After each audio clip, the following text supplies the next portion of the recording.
다음 소식입니다. 휴일 사건 사고도 잇따랐습니다. 대규모 아파트 단지에서 한밤중에 정전 사고가 발생했고 상수관이 터져 도로가 차단되기도 했습니다. 신광환 기자입니다. 오늘 오전 2시 30분쯤 광주의 한 아파트 단지에서 변압기 고장으로 인한 정전 사고가 발생했습니다. 한밤중 보일러 가동이 멈추면서 1230가구에 달하는 아파트 주민들이 4시간 동안 추위에 떨어야 했습니다. 광주시 하남산단의 도로가 물바다로 변했습니다. 낡은 수도관이 파열되면서 발생한 사고로 도로에 균열이 발생하면서 차량 통행이 중단되고 있습니다.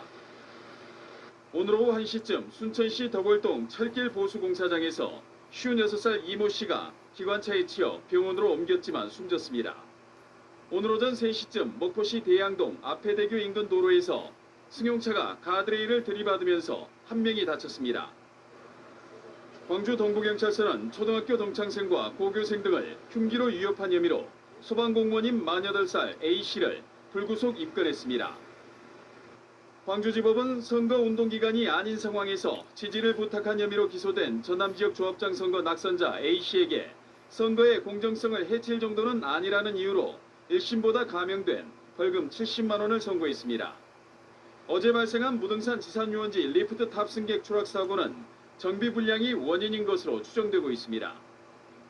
경찰은 관리 책임자를 업무상 과실치상 등의 혐의로 입건할 방침입니다. MBC 뉴스 신광하입니다.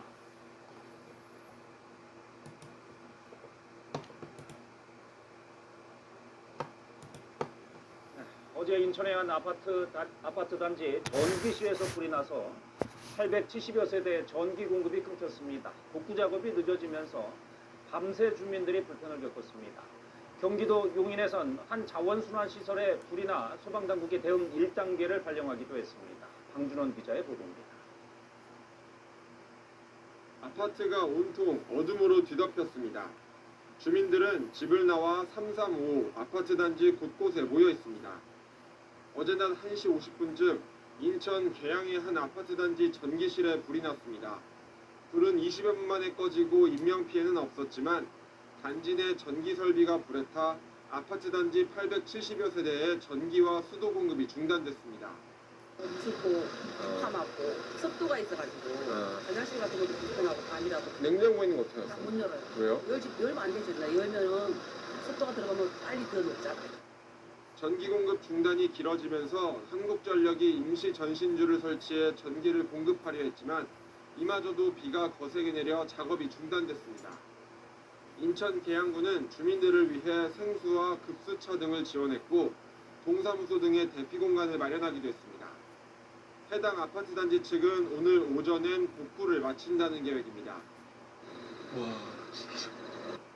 시뻘건 불길과 함께 검은 연기가 치솟습니다. 어젯밤 9시 30분쯤 경기 용인시 처인구의 한 자원순환시설에서 불이 났습니다. 이 불로 인명피해는 없지만 불이 커지면서 한때 관할 소방서 인력 전체가 출동하는 대응 1단계가 발령됐다가 해제되기도 했습니다. 음식점에서 검은 연기가 흘러나옵니다. 어젯밤 9시 30분쯤 서울 성동구의 한 음식점에서 불이 나 30여 분 만에 꺼졌습니다. 이 불로 다친 사람은 없지만 음식점 일부가 불에 탔습니다. 소방당국은 화재 원인을 조사하고 있습니다. KBS 뉴스 방준원입니다.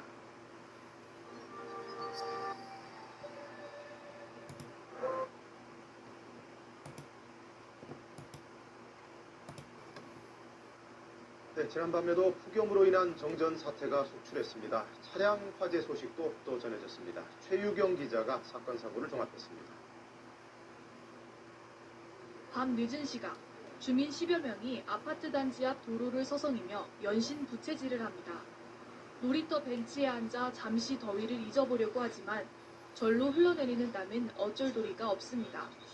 어젯밤 11시쯤 이 아파트 단지 250세대에 전력 공급이 중단됐습니다.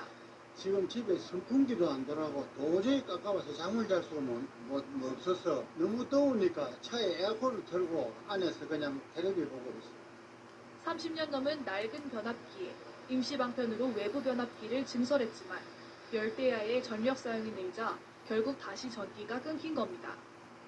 어젯밤 9시 10분쯤 대구 파우동의 한 아파트 단지에서도 정전이 발생했습니다. 600여 가구에 2시간 동안 전기 공급이 끊겨 무더위 속에서 주민들이 큰 불편을 겪었습니다. 어제 오후 6시 10분쯤엔 대전 중리동 한밭대로에서 61살 이모 씨가 몰던 승용차에 엔진 과열로 추정되는 불이 났습니다. 이 사고로 차가 완전히 불탔지만 이 씨는 무사히 대피했습니다. KBS 뉴스 최유경입니다. I was gonna sleep in late, but then I got high. 전봇대 위에서 노동자들이 고압선을 자를 때 불길이 솟는 영상을 어제 뉴스미션에서 보도해드렸죠. 파장이 커졌습니다. 당시에 전기가 끊기면서 일대가 정전되고 자칫 화재로도 이어질 뻔했는데 한전 본사 측은 사고가 있었다는 걸 오늘에서야 파악했습니다. 뉴스미션 허효정 기자입니다. 지난 2월 말 세종시에선 전봇대를 교체하는 공사가 있었습니다.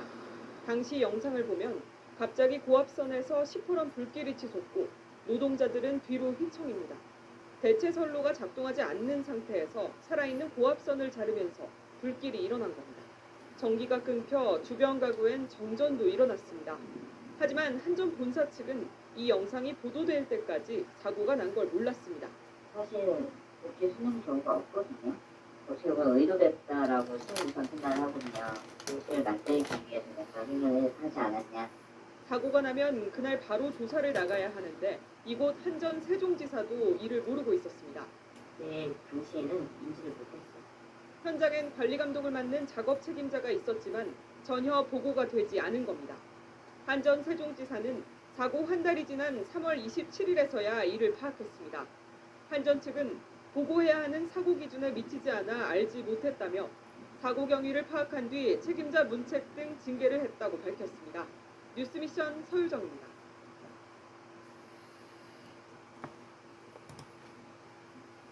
한국전력의 전국 200여 개 지사 건물에는 이런 무죄해 현황판이 있습니다. 얼마 동안 재해가 없었는지 평균을 내봤더니 6,145일, 횟수로 치면 무려 16년 넘게 무사고였다는 겁니다. 그럼 심심찮게 터지는 변압기 전봇대 안전사고는 도대체 뭘까요? 알고 보니까 한전의 본사 직원이 아니라 협력업체 직원들 사고라서 포함시키지 않았다고 합니다. 오연석 기자. 6,000일 넘게 무죄를 기록 중인 한국전력 서울 마포 용산지사. 그런데 재작년 3월 이 지역 오후변압기를 교체하던 노동자가 감전사고를 당했습니다. 하지만 무죄의 기록엔 영향이 없었습니다. 지난 2월 강원도 횡성에서 감전사고를 당한 60대 전기원 노동자. 4도 화상을 입고 끝내 두 팔을 잃었습니다. 사고는 한전 소유 전봇대 위에서 벌어졌는데 역시 무죄의 기록은 5,000일 넘게 이어지고 있습니다. 어떻게 이런 일이 가능할까? 사고를 당한 이들이 한국전력 본사 직원이 아니라 협력업체 직원이었기 때문입니다. 무죄는 그 내부 사고가 아니고요. 네. 직원 사고일 때 그 무죄를 있습니다. 그런데 정작 한전의 안전사고 절대 다수는 협력업체에서 발생합니다. 최근 5년간 한국전력에서 안전사고를 당한 450명 중 협력업체 노동자 비율은 무려 94.4%. 33명의 사망자 가운데는 30명이 협력업체 소속이었습니다. 니네들이 잘못했으니 니네들이 책임을 져라. 이렇게 이야기를 하고 있습니다. 우리가 한전 일을 하는 것이지 어디 아무 일반 사업가 전기 공사를 하는 것이 아닌데도 협력업체 직원들은 대부분 전봇대 위 대전설비 수리 같은 위험한 현장 업무를 담당하고 있습니다. 그러니까 한전이 무죄를 발생했다고 자랑할 것이 아니라 거기에 드는 예산과 그 노력을 쏟아부어서 안전을 좀 책임져야 된다. 사고가 집중되는 협력업체 노동자는 슬쩍 지워버린 정규직만의 무죄의 기록. 한전 본사가 이를 근거로 최근 5년간 한전 지역본부와 지사에 지급한 무죄의 포상금은 4억 원이 넘습니다. MBC 뉴스 오현석입니다.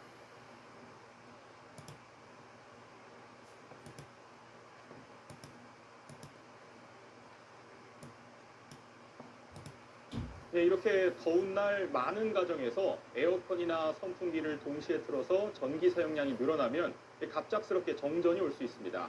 밤새 전국 곳곳에서 이 전기가 끊기면서 에어컨 바람 쐬려고 주차장 차로 도망가는 일도 있었습니다. 밤사이 사건 사고는 안희재 기자가 정리했습니다.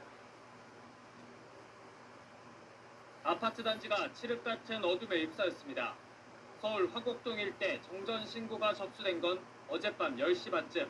아파트 단지 약 280세대 전기 공급이 중단됐습니다. 넘어가지고 지금 얘기도 안 하고 가만히 앉아 있는 상태예요. 113에서 전화가 전혀 안 되고.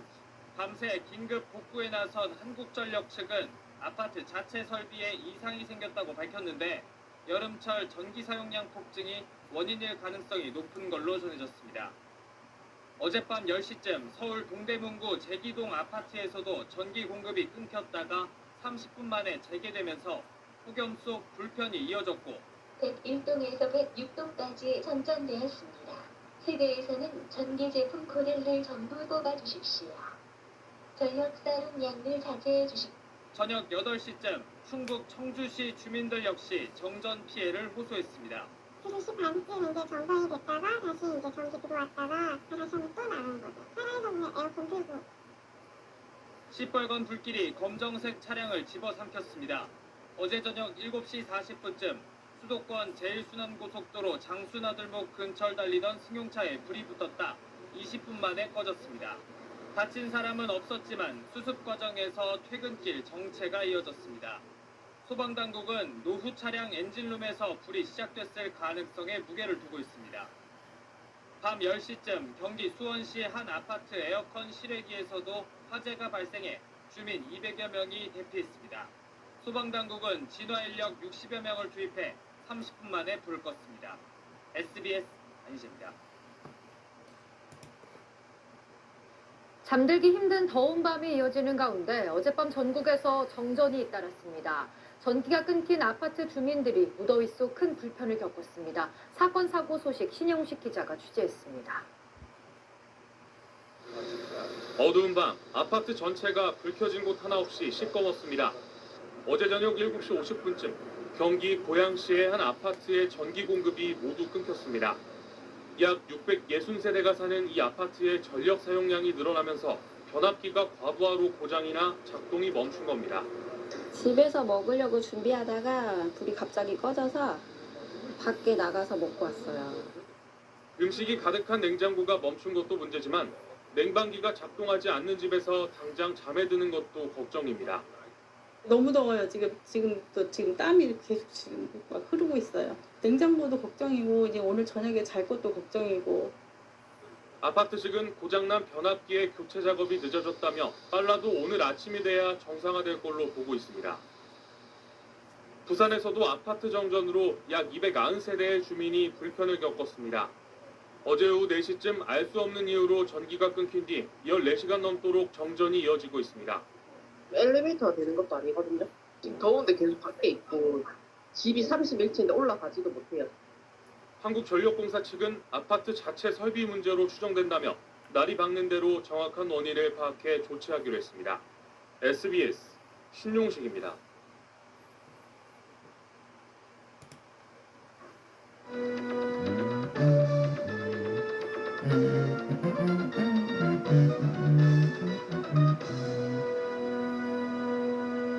시청자 여러분 안녕하십니까. 전북권 뉴스입니다. 무더위로 인한 전기 사용량이 늘면서 곳곳에서 정전 사고가 잇따르고 있습니다. 오래된 아파트일수록 정전에 취약할 수밖에 없는데요. 아파트에 정전이 발생했을 때 복구가 쉽지 않다고 합니다. 안승길 기자가 취재했습니다. 전주의 한 아파트. 불빛 한 점 없이 단지가 온통 캄캄합니다. 저녁 8시 30분쯤 아파트 400여 세대가 모두 정전됐습니다. 무더위 속에 전기마저 끊기면서 주민들은 큰 불편을 겪어야 했습니다.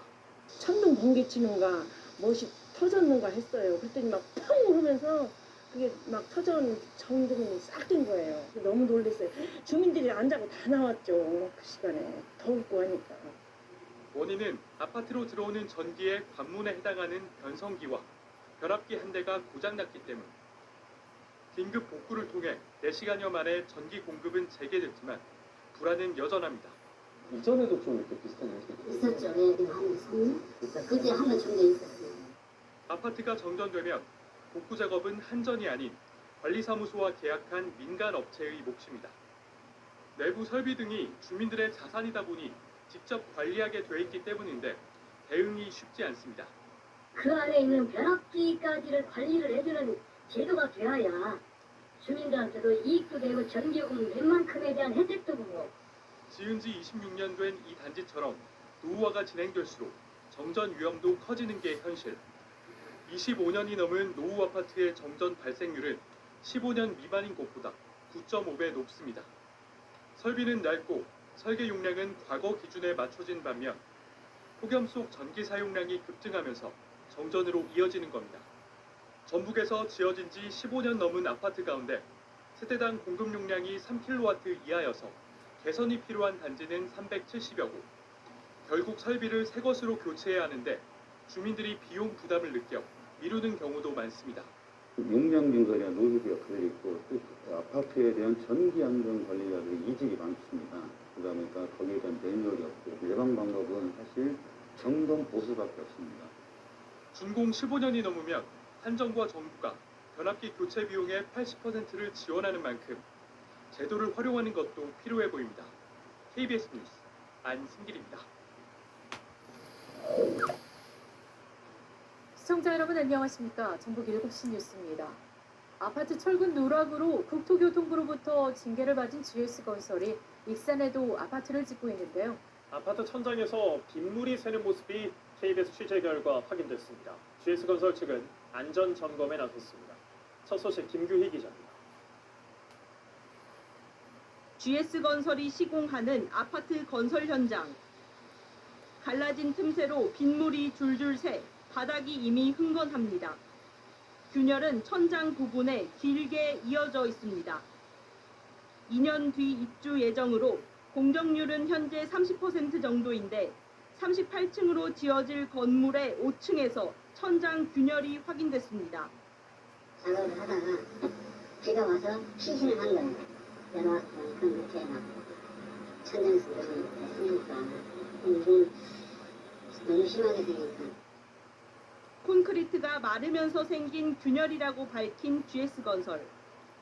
방생 과정에서 보충되는 균열에도 이거는 충분히 보수 보강 가능하고 후속 시공으로도 커버가 가능하기 때문에 계속 시공을 하지만 영상을 본 전문가들은 바둑판 형태를 띠거나 짧고 가늘게 부분적으로 생기는 균열이 아닌 한 방향으로 길게 콘크리트 천장을 관통하는 형태가 구조적 이유로 인한 균열일 가능성도 배제할 수 없다고 말합니다. 균열의 관통 여부 그리고 균열의 패턴 등을 정확적으로 분석을 해본 결과 이거는 구조적인 문제가 분명히 있는 것으로 판단이 됩니다. 익산시는 지난주 긴급 안전 점검에서 구조적 결함은 발견되지 않았다면서도 균열 보수와 지속적 관리가 필요해 시정 조치를 내렸다고 밝혔습니다. GS건설에도 구조안전 점검을 지시했으며 GS건설 측은 다음 달까지 점검을 마치기로 했습니다. KBS 뉴스 김규희입니다.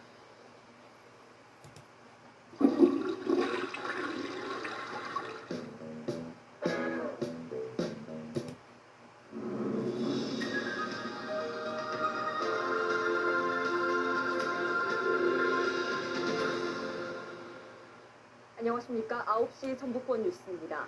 익산에서 공사 중인 아파트 천장에서 균열이 확인돼 누수가 발생한 소식 전해드렸습니다. 오늘 중간 결과가 나왔는데요. 온도관리 미숙으로 콘크리트에서 예측한 것보다 높은 열이 발생하면서 균열이 나타난 것으로 파악이 됐습니다. 익산시는 구조적인 문제는 없다면서도 시공사에 즉각 보수를 지시했습니다. 김규희 기자의 보도입니다. GS건설이 시공 중인 익산의 한 아파트 천장에서 빗물이 줄줄 샌다는 KBS 보도 뒤 익산시는 외부 전문 기관을 선정해 아파트 단지 전체에 구조안전 점검을 진행했습니다. 누수가 발생한 층이 포함된 아파트 한 개 동에 대한 점검 결과 보고서입니다. 5층에서 확인된 균열은 폭이 최대 0.9mm인 관통 균열로 확인됐습니다. 국토부 기준에 따르면 폭 0.5mm 이상은 대균열로 구조적 문제 검토와 즉각 보수가 필요한 수준입니다. 균열 원인은 예측을 벗어난 콘크리트 열 때문인 것으로 조사됐습니다. 설계보다 강한 강도의 콘크리트 타설을 위해 시멘트 비율을 높였지만 시멘트가 굳는 과정에서 발생하는 수화열이 예상을 웃돌았고 잘 굳히기 위해 덮어둔 비닐의 보온 효과에다 33도를 넘는 당시 기온까지 더해지며 균열이 발생한 것으로 파악됐습니다. 지금 설계상에는 300인데 여기 같은 경우에는 지금 9층이기 때문에 400방도를 지금 쓴 겁니다. 온도가 80도까지 올라가서 그러다 보니까 양생하는 과정에서 지금 수초분해 되는 거고. 익산시는 콘크리트 강도 저하나 철근 부족 등으로 인한 구조적 균열은 아닌 것으로 확인된다면서도 시공 관리와 보수가 필요한 만큼 GS건설에 균열에 대한 보수를 지시할 계획이라고 밝혔습니다. 또 해당 아파트를 특별관리단지로 지정해 수시로 현장 점검을 하고 분기마다 한 번씩 입주 예정자를 위한 현장 방문의 날을 정할 방침입니다. GS건설은 온도관리 미숙을 인정하며 콘크리트 보양 방법 개선과 균열 보수 등을 추진하고 있다고 밝혔습니다. 점검을 위해 일부 중단됐던 공사는 다음 주 재개되고 나머지 아파트 8개 동에 대한 점검 결과는 다음 달 나올 예정입니다. KBS 뉴스 김규희입니다.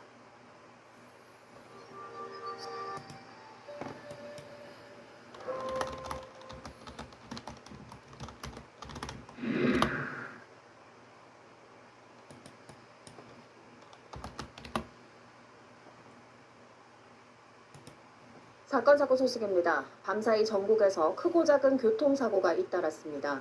낙하물을 피하려던 버스가 연쇄 추돌해 10여 명이 다쳤고 수신호를 하던 운전자가 만취 차량에 치여 숨지기도 했습니다.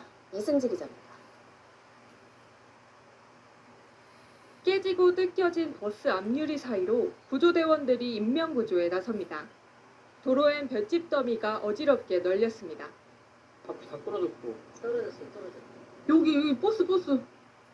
평택 시흥고속도로 시화대교 부근을 달리던 공항버스 3대를 포함해 차량 4대가 줄줄이 부딪힌 건 어제 저녁 7시 반쯤. 공항버스 기사인 50대 남성이 찌그러진 운전석에 갇혔다가 구조돼 병원으로 옮겨졌고 버스 승객과 승용차 운전자 등 14명도 다쳐 치료를 받고 있습니다. 경찰과 소방당국은 도로에 떨어진 볏짚 더미를 피하려다 사고가 났다는 목격자들 진술 등을 토대로 정확한 사고 경위를 조사하고 있습니다. 뒷좌석이 종이장처럼 구겨진 SUV가 제 형체를 알아보기 어렵습니다.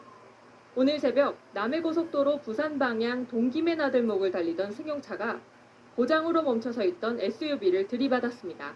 이 사고로 차량 뒤편에서 수신호를 보내던 30대 SUV 운전자가 그 자리에서 숨졌습니다.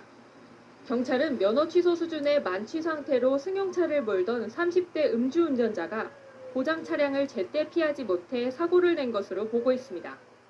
어제 저녁 5시 반쯤엔 경남 진주의 한 2층짜리 주택 1층에서 불이 났습니다.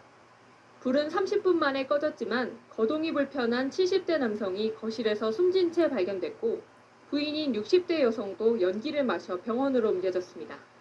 경찰은 집안에 있던 전동 휠체어에서 불이 시작된 것으로 보고 정확한 원인을 조사하고 있습니다.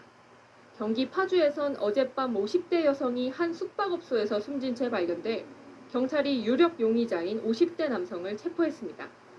경찰은 남성을 상대로 범행 동기와 피해자와의 관계 등을 조사하고 있습니다. MBC 뉴스 이승지입니다. 음주운전을 하던 승합차가 대형 버스를 들이받아 30명 넘게 다쳤습니다. 신호를 위반하고 차를 몰던 운전자를 경찰이 추격하던 중이었습니다. 보도에 윤소영 기자입니다. 대전 도심에 있는 왕복 2차로 도로, 검은색 승합차가 비상등을 켠 채 도로를 내달립니다. 그 뒤를 순찰차 한 대가 바짝 쫓습니다. 곧이어 승합차는 직진하려고 교차로에 들어서 버스 옆면을 그대로 들이받습니다. 사고 충격으로 버스는 도각 기둥에 충돌한 뒤에야 멈춰섭니다. 어젯밤 9시 50분쯤 대전시 오정동의 한 교차로에서 승합차와 승객 30명을 태운 BRT 버스가 부딪혔습니다. 도각을 들이받은 충격으로 버스 앞부분과 운전석이 완전히 찌그러졌습니다. 이 사고로 버스 승객을 비롯해 32명이 다쳤는데 50대 버스기사와 승합차 운전자 등 3명은 중상입니다. 살려달라고 난리가 났지 기사가. 너 나하고 경찰관하고 등받이를 이렇게 잡아당긴 적이 되냐고. 안 되지. 절단기를 이제 자르고 3시간만에 끊었을 거예요. 50대 승합차 운전자는 앞서 신호를 위반해 이 장면을 목격한 경찰이 500m가량을 추격하던 중이었습니다. 사고 이후 경찰 조사에서 이 남성의 혈중 알코올 농도는 면허 정지 수준으로 측정됐습니다. 음주 단속을 다 끝내고 보고서 작성 때문에 경찰서로 들어오는 과정에서 피의자 차량이 신호를 위반을 하고 좌회전을 해가지고 경찰은 승합차 운전자를 음주운전과 업무상 과실치상 등의 혐의로 입건해 자세한 사고 경위를 조사하고 있습니다. MBC 뉴스 윤소영입니다. 1차로를 달리던 시내버스가 3차로로 옮기더니 속도를 줄이지 못하고 멈춰있던 택시를 들이받습니다. 사고 뒤에도 달리던 버스는 이번엔 중앙선까지 넘어 1톤 트럭과 부딪힙니다. 그렇게 30m 정도 1톤 트럭을 밀고 간 버스는 승용차까지 들이받고 인도 위에서 간신히 멈춰섭니다. 오늘 오전 8시 15분쯤 부산 양정동의 도로 사거리에서 시내버스와 트럭 등 4중 교통사고가 났습니다. 황 해가지고 우리 직원들이 놀래서 이렇게 뛰쳐나가는 상황이었고 사람들도 이게 그때 당황해가지고 뛰어와가지고 구조하는 그런 부분도 있었습니다. 트럭에 있던 5, 60대 2명이 크게 다쳤고 택시와 버스 승객 등 4명도 병원으로 이송됐습니다. 주말 이른 시간이라 건널목과 인도에 사람이 없었던 게 천만다행입니다. 사고 현장입니다. 사고 차량은 이렇게 90도로 꺾여 있는 모습인데요. 당시 충격이 얼마나 상당했음을 확인할 수 있는 대목입니다. 사고 버스는 운행을 시작한 지 2년도 안 된 전기버스로 일주일 전 정비를 받았습니다. 버스 회사 측은 정비 당시 브레이크에 이상이 없었지만 오늘 갑자기 브레이크가 되지 않고 택시 추돌 이후에도 속도가 빨라졌다며 급발진이라는 주장입니다. 그 전 정류장까지 별 문제 없었고 계속 그 기사님 그 얘기 하셨어요. 차 이상하다. 차 이상하다. 제가 느끼기에 그때부터 속도 조금 빨라졌던 것 같아요. 경찰은 시내버스 블랙박스와 차량 운행 기록 장치 등을 토대로 급발진 여부 등을 조사할 계획입니다. KNN 조준욱입니다.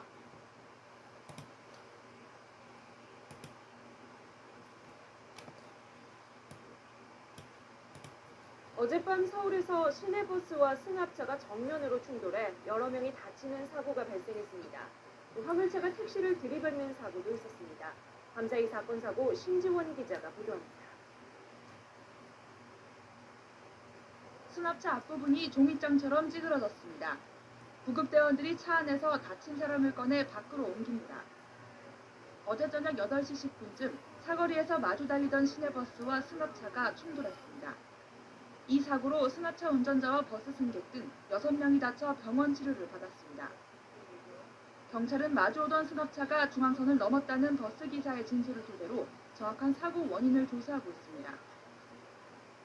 차선을 변경하던 택시를 화물차가 뒤에서 그대로 들이받습니다. 경기도 광주시에서 3.5톤 화물차가 택시를 들이받은 건 어젯밤 11시 50분쯤. 이 사고로 택시 운전사가 다쳐 병원으로 옮겨졌지만 생명에는 지장이 없는 것으로 확인됐습니다. 승용차 문이 반쯤 열린 채 거꾸로 뒤집혔습니다. 오늘 새벽 1시 5분쯤 강릉시 이밤동 지하차도에서 술에 취한 운전자가 몰던 승용차가 전복됐습니다. 이 사고로 운전자는 머리를 다쳐 병원으로 옮겨졌고 동승자도 가벼운 상처를 입었습니다. 사고 당시 운전자의 혈중 알코올 농도는 면허 취소 수치인 0.106%로 확인됐습니다. YTN 신지원입니다. 올해 느낌 좋다. 자도 피곤한 사람들 일단 베개부터 바꿔보자. 자는 동안 베개가 받는 우리 상체의 무게는 약 15kg 정도 되는. 서울 구로구에서 시내버스 한 대와 승용차 7대가 잇따라 부딪히는 사고가 났습니다. 사고를 일으킨 걸로 지목된 70대 운전자는 급발진을 주장하고 있습니다. 보도에 박찬범 기자입니다. 시내버스 한 대가 도로 한가운데 멈춰서 있습니다. 주변에는 부서진 차량 여러 대가 뒤엉켜 있습니다.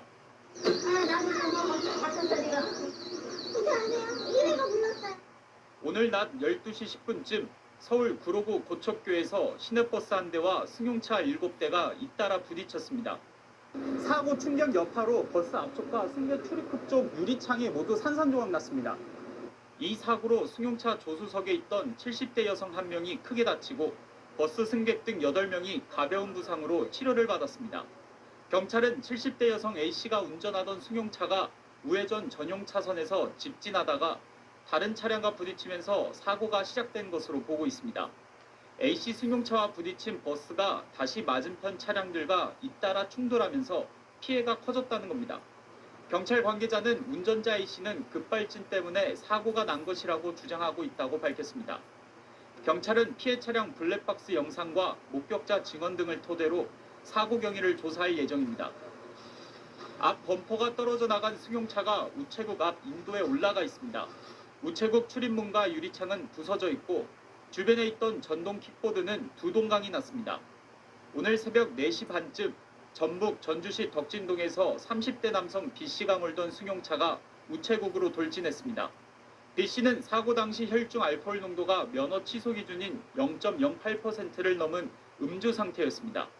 경찰은 B씨가 지구대에서 조사를 받던 중 난동을 부려 현행범으로 체포했다고 밝혔습니다. SBS 박찬범입니다.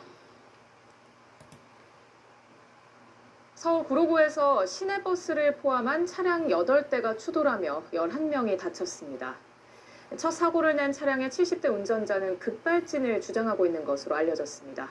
주말 사건 사고 소식 이수민 기자가 보도합니다. 시내버스 앞쪽이 심하게 찌그러져 있고 앞쪽 출입문 유리는 산산조각 났습니다. 오늘 정오쯤 서울 구로구 고척교에서 시내버스 한 대를 포함한 차량 8대가 잇따라 부딪혔습니다. 11명이 다쳤고 일부 차로가 통제되면서 교통정체가 빚어졌습니다. 경찰은 70대 여성이 운전하는 승용차가 갑자기 속도를 높여 옆에서 오던 버스와 부딪혔고 이후 다른 차량들 사고로 이어진 것으로 보고 정확한 사고 경위를 파악하고 있습니다. 운전자는 급발진을 주장하는 것으로 알려졌습니다.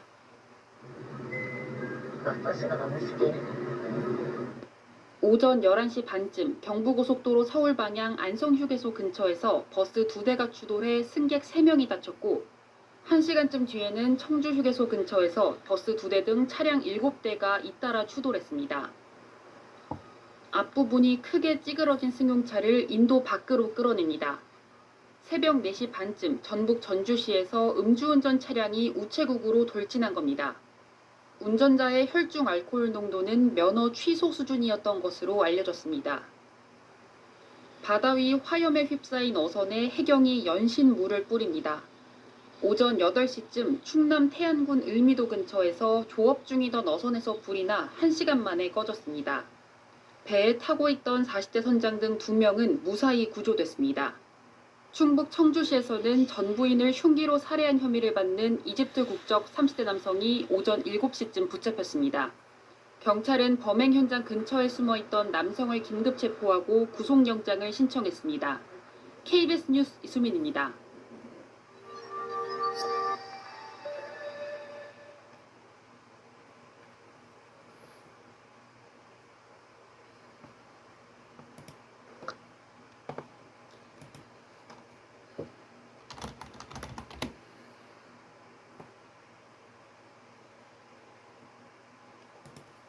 밤사이 직원들을 태운 통근버스가 앞서가던 승합차를 추돌해 9명이 다치는가 하면 고속도로를 달리던 승용차에서 불이 나는 등 사건 사고가 잇따랐습니다. 황정현 기자입니다. 통근버스가 승합차를 추돌한 채 멈춰서 있습니다. 차량 앞 유리창은 산산조각이 났습니다. 혹시 안에 사람 있나요? 다 내리셨어요? 어제 오후 10시 15분쯤 경기도 화성시 상신 지하차도 안에서 25인승 통근버스가 산타페 차량을 추돌했습니다. 이 사고로 버스에 타고 있던 54살 여성 김모 씨 등 9명이 다쳐 병원으로 이송됐습니다. 경찰은 앞서가던 산타페 차량이 급정거하면서 사고가 난 것으로 추정하고 정확한 경위를 조사 중입니다. 이보다 앞선 오후 7시 30분쯤에는 서울 서초구 경부고속도로 서울 방면 만남의 광장 인근에서 달리던 K3 승용차에 불이 났습니다. 다행히 인명피해는 없었지만 엔진 등이 불에 타 소방서 추산 900만 원의 재산 피해가 났습니다. 제주도의 한 호텔 지하 주차장에서도 어제 오후 4시 40분쯤 쏘나타 차량에서 원인을 알 수 없는 불이 나 390만 원의 재산 피해가 났습니다. 경찰과 소방당국은 정확한 화재 원인을 조사 중입니다. 한편 제주도의 또 다른 호텔에서는 유리창 교체 작업을 하던 인부가 10여 미터 높이의 작업차에서 추락해 병원으로 이송됐습니다. 연합뉴스TV 황정현입니다.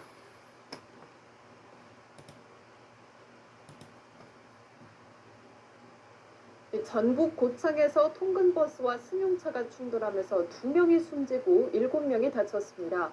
또 서울 쌍문동의 한 아파트에서는 불이 나서 주민들이 대피하는 소동이 빚어졌는데요. 밤사이 사건 사고 소식을 강은나래 기자가 보도합니다. 승용차 앞부분이 형체를 알아볼 수 없을 정도로 심하게 부서져 있습니다. 어제 오후 5시 반쯤 전북 고창군 상하면의 한 고갯길에서 37살 신모 씨가 몰던 승용차가 마주오던 통근버스와 충돌했습니다. 이 사고로 승용차 운전자 신씨 등 2명이 숨졌고 임신부 35살 이모 씨와 버스 승객 등 7명이 다쳤습니다. 경찰은 승용차가 중앙선을 넘어 앞차를 추월하려다 사고를 낸 것으로 보고 있습니다. 어젯밤 10시 10분쯤에는 대전시 문지동에서 33살 유모 씨가 몰던 승용차가 신호를 기다리던 다른 승용차를 들이받으면서 차 6대가 잇따라 추돌했습니다. 이 사고로 2명이 다쳐 병원 치료를 받았습니다. 사고 당시 운전자 유 씨는 혈중 알코올 농도 0.15%의 만취 상태였던 것으로 경찰 조사 결과 드러났습니다. 앞서 어젯밤 9시 10분쯤에는 부산시 사하구 신평동의 산업폐기물 처리시설에서 불이 나 3시간여 만에 꺼졌습니다. 이 불로 인명피해는 없었지만 창고에 있던 폐기물 3,000톤이 타 소방서 추산 1,200여만 원의 재산 피해가 났습니다. 비슷한 시각 서울 도봉구 쌍문동의 한 아파트 5층 36살 이모 씨의 집에서도 불이 나 내부 30여 제곱미터와 가재도구 등을 태워 소방서 추산 500여만 원의 재산 피해가 났습니다. 다친 사람은 없었지만 주민 10여 명이 대피하는 소동이 빚어졌습니다. 경찰과 소방당국은 외출한 사이 불이 났다는 집주인 이 씨의 진술 등을 토대로 정확한 화재 원인을 조사하고 있습니다. 연합뉴스TV 강은나래입니다.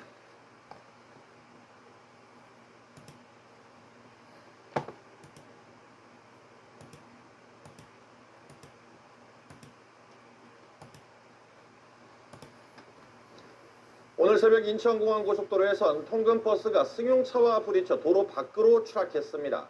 승객 등 37명이 다쳤는데 속도를 줄이지 않은 채 급하게 차선을 바꾸다 사고가 난 것으로 보입니다. 홍신영 기자입니다. 오늘 아침 6시 16분 인천공항고속도로 신불IC 인근 CCTV 화면입니다. 4차선을 달리던 버스가 차선을 바꾸려는 순간 옆 차선 차량들이 잇따라 피하면서 중심을 잃은 검은색 승용차가 버스 옆면을 들이받습니다. 이 충격으로 버스는 가드레일을 뚫고 도로 밖으로 튕겨져 나갑니다. 차량과 부딪힌 버스는 속도를 이기지 못하고 도로 밖을 벗어나 50m 아래 배수구로 굴러떨어졌습니다. 3차선으로 갑자기 들어오려는 버스를 피해 승용차가 2차선으로 급히 옮기고 2차선에 있던 승용차는 1차선으로 급히 피하던 순간 뒤에 있던 차량과 충돌을 우려해 핸들을 급히 꺾으면서 사고로 이어진 겁니다. 탱크 소리가 나는 거예요. 탱크 소리처럼 막 팡 부딪히는 게 그냥. 그러면서 차가 순간적으로 돌아가는데 뭐 대책이 있어요? 손쓸 시간이 없었지. 사고가 난 버스는 매일 새벽 5시 20분에 서울에서 출발하는 공항 근로자들의 통근버스. 출근길 갑작스런 사고로 37명이 다쳤지만 대부분 안전띠를 메고 있어 다행히 사망자는 없었습니다. 또 먼저 탈출한 승객들이 버스 유리창으로 다른 승객들을 구조하면서 피해를 줄였습니다.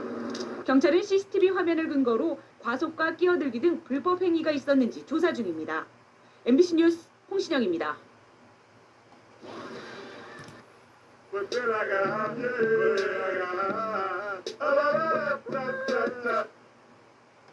다음 소식입니다. 또 관광버스 사고가 났습니다. 단풍놀이를 가던 산행객들이 타고 있던 버스가 가드레일을 들이받고 넘어져 4명이 숨지고 20여 명이 다쳤습니다. 먼저 이승석 기자입니다. 고속도로 3차로를 달리던 관광버스 앞으로 오른쪽에서 갑자기 흰색 승용차가 끼어듭니다. 휘청한 버스는 중앙분리대와 가드레일을 잇따라 들이받고 넘어집니다.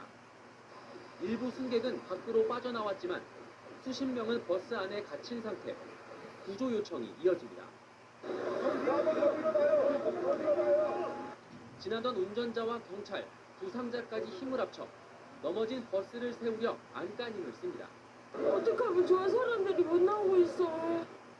오전 9시 반쯤 경부고속도로 부산 방향 회덕 분기점 부근에서 55살 이모 씨가 몰던 대형 관광버스가 옆으로 넘어졌습니다.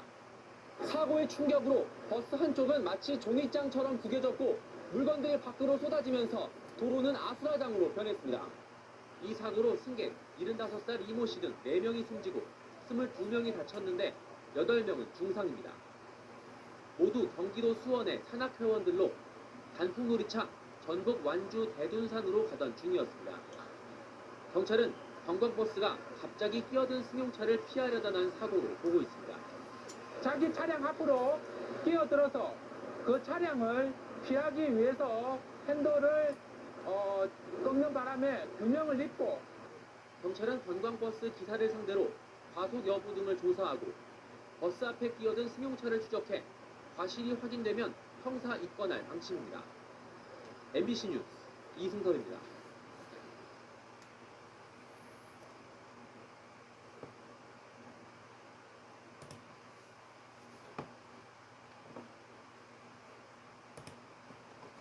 어제 내린 많은 비에 그러짐 사고가 있었습니다. 부산 강서구에서 달리던 버스가 빗길에 미끄러져서 승객 1명이 숨지고 3명이 다쳤습니다.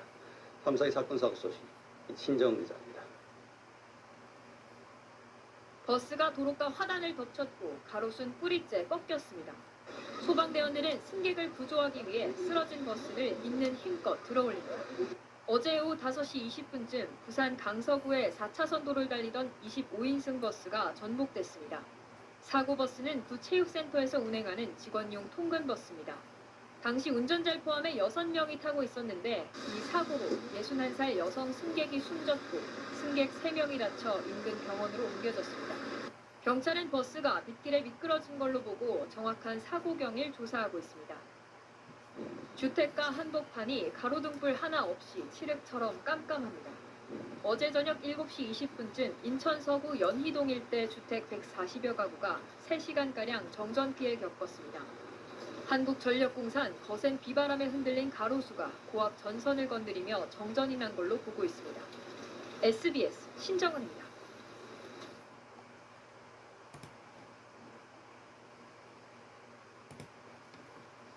새벽 시간 충남 금산에서 교통사고가 잇따랐습니다. 고속도로를 빠져나가던 통근버스가 화물차와 충돌한 뒤에 비탈길 아래로 추락해 22명이 다쳤고 국도에서는 연쇄 추돌로 운전자가 숨졌습니다.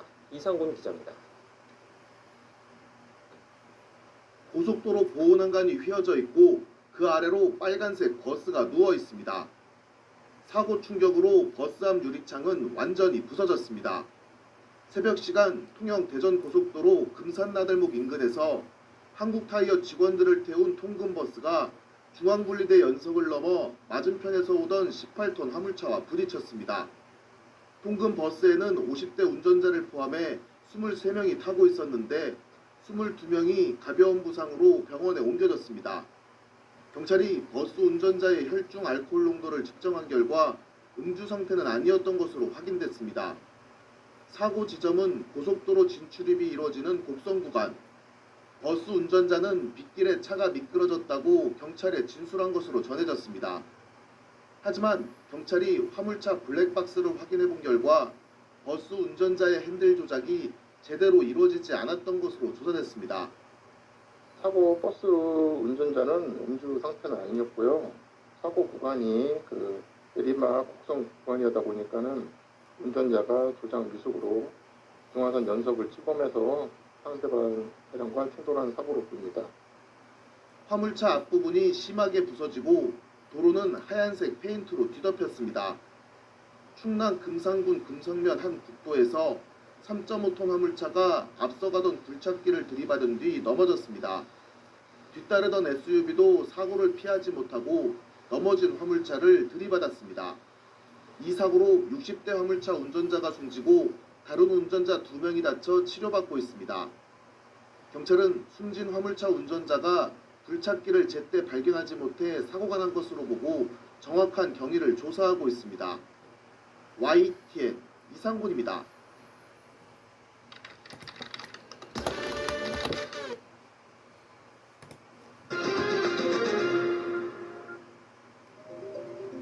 유치원이나 어린이집에 아이를 보낸 학부모들을 불안케하는 소식이 있었습니다.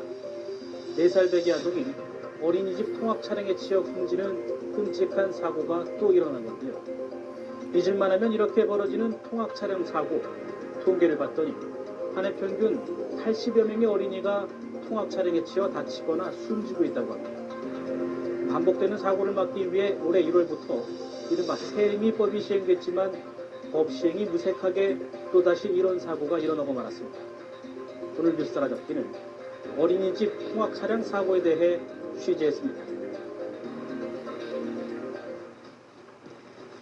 그제 아침 경기도 광주의 한 어린이집입니다.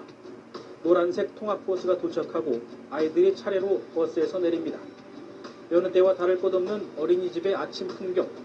그런데 잠시 뒤 이곳은 끔찍한 사고 현장으로 바뀌게 됩니다. 길거리에 애가 누워있더라고. 애가 이제 가방 채로 가방도 메고 있더라고. 누웠는데 이제 한쪽 이게 여기가 피투성이다. 길가에 쓰러진 채 행인에 의해 발견된 4살 이모군. 119 대원들이 황급히 출동했지만 안타깝게도 이 군은 이미 숨을 거둔 뒤였습니다. 두부 손상이 많이 있었고 그 주위로 출혈도 다량 있었고요. 이미 두부 개방성 골절이 있고 의료지도로 심폐소생술 유보를 받은 거죠. 그 추정을 하고. 이 군은 이 어린이집에 다니던 원생이었습니다. 평소와 같이 통학버스를 타고 등원했던 이 군이 왜 이곳에서 숨져 있는 걸까? 처음 이 군을 발견한 목격자들은 모두 뺑소니 사고를 의심했다고 합니다. 뺑소니라고 차를 찾아야 된다 그랬었거든요. 처음에 막 이게 왕상할 때는 이게 애를 치고 차가 도망갔다 이랬었거든요. 출동한 경찰 역시 뺑소니 사고를 의심해 주변을 탐문했습니다. 하지만 CCTV 분석을 통해 밝혀진 건 정말 뜻밖의 사실이었습니다. 오전 10시쯤 통학 차량이 도착하고 원생들이 내립니다. 이때 차에서 내린 이 군이 건물 안으로 들어가지 않고 혼자 차량의 앞부분으로 이동을 한 겁니다. 바로 내리면 어린이집이니까 자연스럽게 애들이 그 어린이집으로 들어가는 그런 형태였는데 피해 원생 같은 경우는 나이가 좀 어린 부분이 있어서 그런지 모르겠지만 내려서 바로 들어가지 않고 조금 서성이다가 버스 앞쪽으로 가버린 겁니다. 비극적인 건 아무도 이 사실을 몰랐다는 겁니다. 인솔교사는 아이들을 차량에서 내려주기만 했을 뿐 이후의 상황을 꼼꼼히 챙기지 않았고 한 15명 이상이 되는 원생들이다 보니까 그 원생 내려주는 부분에 신경을 썼던 거죠. 내려주면 애들이 자연스럽게 들어가니까 내리는 데만 신경을 썼던 거고 여기에 차량 운전자는 아이들이 모두 건물 안으로 들어간 것으로 판단해 그대로 차량을 출발시켰습니다. 운전자는 사고 순간은 물론 차에서 내린 이후에도 이 군을 친 줄 전혀 몰랐다고 진술했는데 사고하는 줄 몰랐어요. 느낌이 없으세요, 전혀? 네, 일 마치고 집에 갔는데 원에서 전화가 와서 전화가 어떻게 되나 이랬어요. 경찰은 어린이집을 상대로 통학 차량 운영의 위법성 여부와 안전규정 준수 실태 등을 점검했지만 별다른 문제를 발견하지는 못했다고 했습니다. 결국 순간적인 부주의가 이런 끔찍한 결과로 이어지게 된 상황입니다. 육안으로 봤을 때는 안 보이지만 다만 이제 후사경이 있지 않습니까? 그러니까 아마 운전기사가 후사경 부분만 제대로 하기만 했어도 예방이 될 수 있지 않았을까 싶습니다. 눈에 넣어도 아프지 않을 것 같던 어린 자식을 잃게 된 부모. 이제 막 시작했어.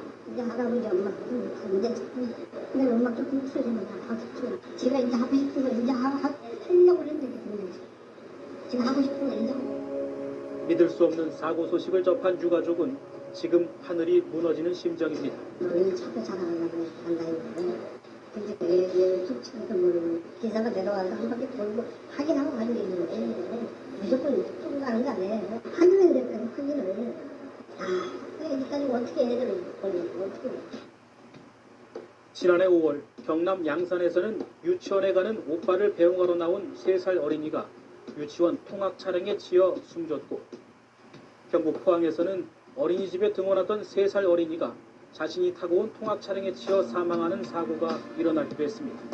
역시 부주의가 원인이었습니다. 선생님을 뒤따라가는 과정에 타 운전자는 애들이 다 안전하게 인계됐다고 판단하고 진행하다가 그 앞으로 지나가는 애를 못 받는 겁니다. 총계를 보면 최근 5년 동안 통학 차량에 의한 교통사고를 당한 어린이가 모두 421명, 한 해 평균 80명 이상이 숨지거나 다치고 있는 셈입니다. 2년 전 충북 청주에서 3살짜리 여자 어린이가 통학 차량에 치여 숨진 사고를 계기로 이른바 세리미법이 제정돼 올해 1월부터 시행됐지만 사고는 여전히 반복되고 있습니다. 어린이 보호 차량에 대한 자동차의 구조에 대한 설치라든지 장치 설치라든지 법적인 내용은 다 완벽하게 구비가 돼 있습니다. 그럼에도 불구하고 이번 같은 사고가 일어난 이유는 아무래도 부주의한. 전문가들은 대부분의 사고가 승하차 어린이 관리 소홀이나 보행자 미발견 같은 부주의에서 비롯되는 경우가 많다며 대책이 필요하다고 진단합니다. 2년마다 한 번씩 이렇게 교육을 받도록 되어 있는데 이러한 교육이 사실상 어떤 측면에서는 형식적으로 좀 흘러가지 않고 있나 이런 생각이 듭니다. 2년에 한 번 간단한 교육만으로 안전운행을 갖다가 확보한다는 건 상당히 어려움이 있죠. 이번 사고로 일부 정치권에서는 통학 차량 사고를 예방할 세리미법을 더 보완해야 한다는 움직임까지 일고 있습니다. 물론 법 제정보다 더 급한 건 어린이 안전에 대한 보육시설 종사자들의 관심일 겁니다.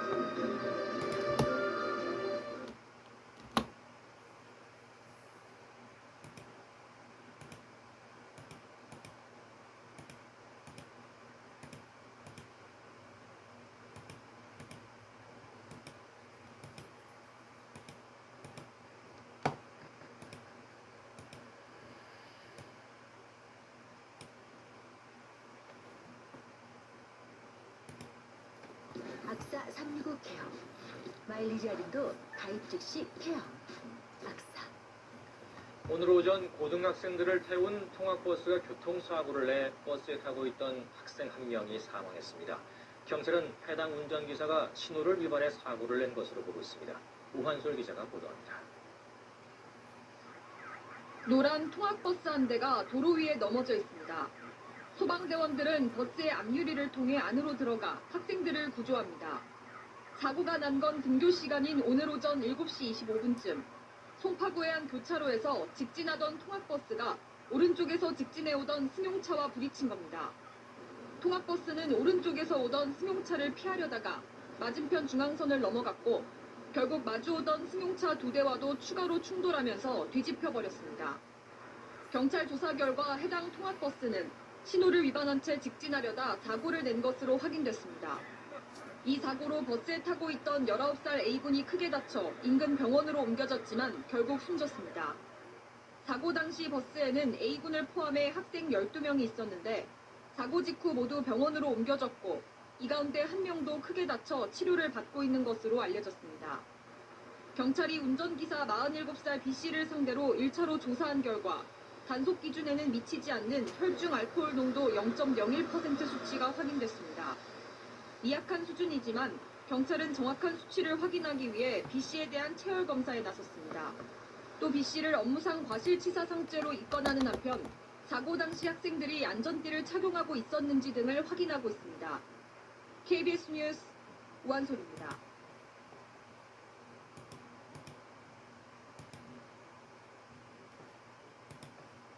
어제 오후 3시 10분쯤 서울 도봉동의 사거리를 지나던 학원 통학버스가 2.4m 높이의 교량에 끼이는 사고가 났습니다. 이로 인해 버스와 교량 안전시설물이 일부 손상됐지만 버스에 타고 있던 어린이와 이솔자 등 42명은 모두 무사했습니다. 소방당국은 버스 상단의 부속물을 떼어내고 타이어에 바람을 빼내 1시간가량 만에 차량을 교량 밖으로 끌어냈습니다.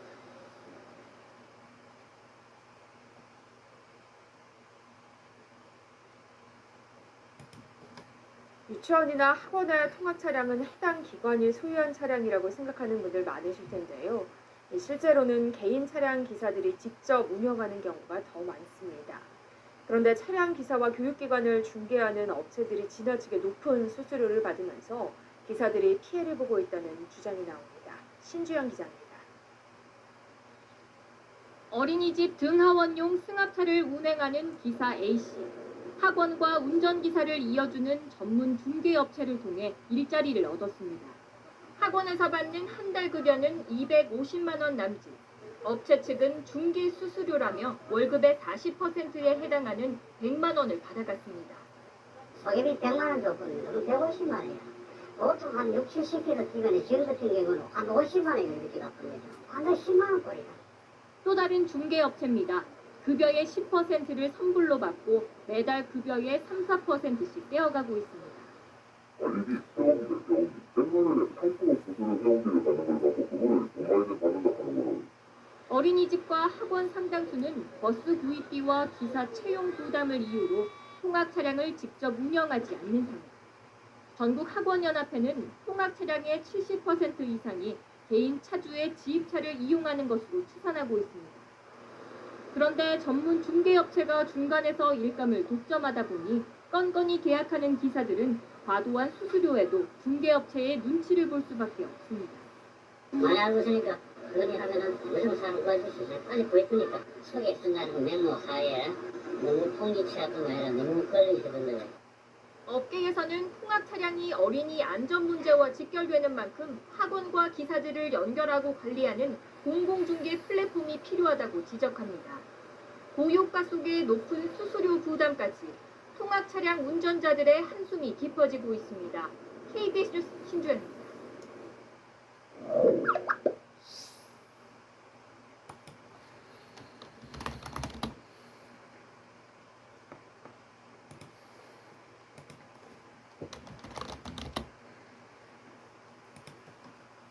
네, 마을버스가 차량 넉 대와 건물 외벽을 들이받는 사고가 났습니다. 중국산 전기버스였는데요. 경찰은 버스에 결함은 없는지 국과수의 분석을 의뢰했습니다. 백승현 기자입니다. 서울 성북구의 내리막길. 제한속도가 시속 30km인 어린이 보호구역을 마을버스 한 대가 질주해 내려옵니다. 속도를 주체하지 못한 채 덜컹거리며 달려갑니다. 잠시 뒤 버스는 신호를 기다리던 차량 넉 대를 들이받고 맞은편 건물과 충돌한 뒤에야 멈춰섰습니다. 문이 안 열려서 소방차가 와서 이거 처리를 해가지고 열려서 다음 주거든요. 다리를 저으셨고. 어제 낮 12시 반쯤 승객 9명을 태운 마을버스가 4중 추돌 사고를 내 5명이 다쳤습니다. 사고 당시 충격으로 차량 진입을 막는 쐐기등도 뽑혀나갔습니다. 버스기사는 경찰 조사에서 핸들과 브레이크가 작동하지 않았다고 진술했지만 버스 수입사는 운전 미숙을 주장하고 있습니다. 사고가 난 버스는 지난해 9월과 올해 1월에도 내리막길에서 미끄러지는 사고가 났던 중국산 전기버스와 같은 모델입니다. 국토교통부는 같은 버스에 사고가 잇따르자 조사에 나섰습니다. 국토부는 해당 버스가 국내 판매량이 많고 지난해 사고가 여러 번 난 만큼 우리 안전기준에 적합하게 제조됐는지 조사하는 자기인증 적합조사를 올해 시작했다고 밝혔습니다. 경찰은 이번 사고가 운전자 과실인지 차량 문제인지 따져보기 위해 사고가 난 버스를 국립과학수사연구원에 보낼 계획입니다. 채널A 뉴스 백승현입니다. 잠깐, 설마 아직도 고민 중이세요? 언제 또 품절될지 모르는데? 재고 있을 때 무조건 쟁여야 한다는 아이. 네, 마을버스가 오르막길에서 미끄러져서 7명이 다쳤습니다. 5달 전에도 비슷한 사고가 났는데 둘 다 중국산 전기버스였습니다. 이혜주 기자입니다. 비탈길 한가운데 마을버스 한 대가 서 있습니다. 담벼락을 들이받은 채 아슬아슬하게 기울어져 있습니다. 비탈길 옆 화단에는 승객들이 구급대원의 응급처치를 받습니다. 머리가 휘끗한 노인, 어린이도 눈에 띕니다. 어제 저녁 8시쯤 서울 서대문구 홍은동에서 오르막길을 오르던 마을버스가 뒤로 미끄러지는 사고가 났습니다. 버스는 그대로 아파트 옹벽을 들이받았고 버스에 타고 있던 24명 중 7명이 다쳐 병원으로 옮겨졌습니다. 서울시는 비탈길을 오르던 중 기사가 브레이크를 밟았는데도 버스가 뒤로 미끄러진 걸로 파악했습니다. 주민들은 오르막을 오를 때마다 불안했다고 말합니다.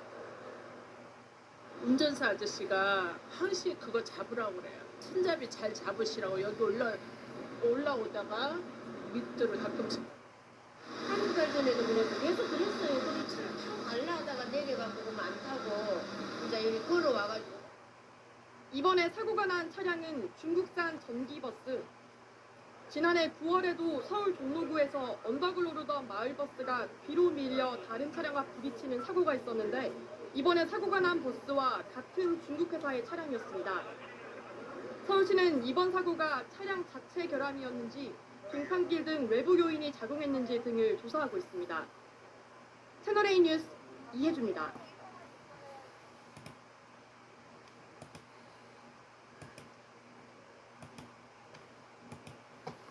마을버스가 오르막길에서 시동이 꺼지면서 17명을 태우고 뒤로 미끄러졌습니다. 중국산 전기버스였는데요. 버스 기사들은 차량 결함을 버스 제조사에선 운전 미숙을 사고 원인으로 각각 주장하고 있습니다. 이기상 기자입니다. 내리막길 끝 마을버스가 멈춰서 있고 소방대원들이 부상자를 응급 처치합니다. 버스와 주택 담 사이에 끼어있는 SUV 차량은 앞부분이 심하게 찌그러져 있습니다. 어제 저녁 7시쯤 서울 홍지동에서 발생한 사고입니다. 마을버스는 가파른 언덕을 오르던 중 뒤로 10여 미터를 밀려 내려간 뒤 이곳까지 내려와 주차된 차량과 부딪혔습니다. 버스는 차량 2대와 충돌한 뒤 막다른 곳에서 멈춰섰고 버스에 타고 있던 승객 17명이 다쳤습니다. 갑자기 2층 왔을 때 버스 갑자기 시동이 꺼지더니 갑자기 뒤로 확 갔다고. 버스 제조사 측은 기사의 운전 미숙 때문에 사고가 났다고 주장하는 것으로 알려졌습니다. 하지만 마을버스 운전기사들 주장은 다릅니다. 중국산 전기버스를 쓰는데 평소에도 고장이 잦았다는 겁니다. 잘 가다가 갑자기 안 가요. 갔으면 갈 때까지 안 간단 말이에요. 신경 꺼지는 것뿐만 아니라 고장이 잦아요. 국내 전기버스 40%가 중국산인 가운데 품질과 안전성 논란은 계속 불거지고 있습니다. 지난달 태풍 카눈 북상 때 경남 창원에서 맨홀 뚜껑이 솟구쳐 바닥을 뚫고 올라온 사건이 있었는데 이 역시도 플라스틱 바닥재를 쓴 중국산 전기버스였습니다. 경찰은 이번에 사고가 난 마을버스 블랙박스 영상 등을 토대로 정확한 사고 원인을 조사하고 있습니다. 채널A 뉴스 이기산입니다.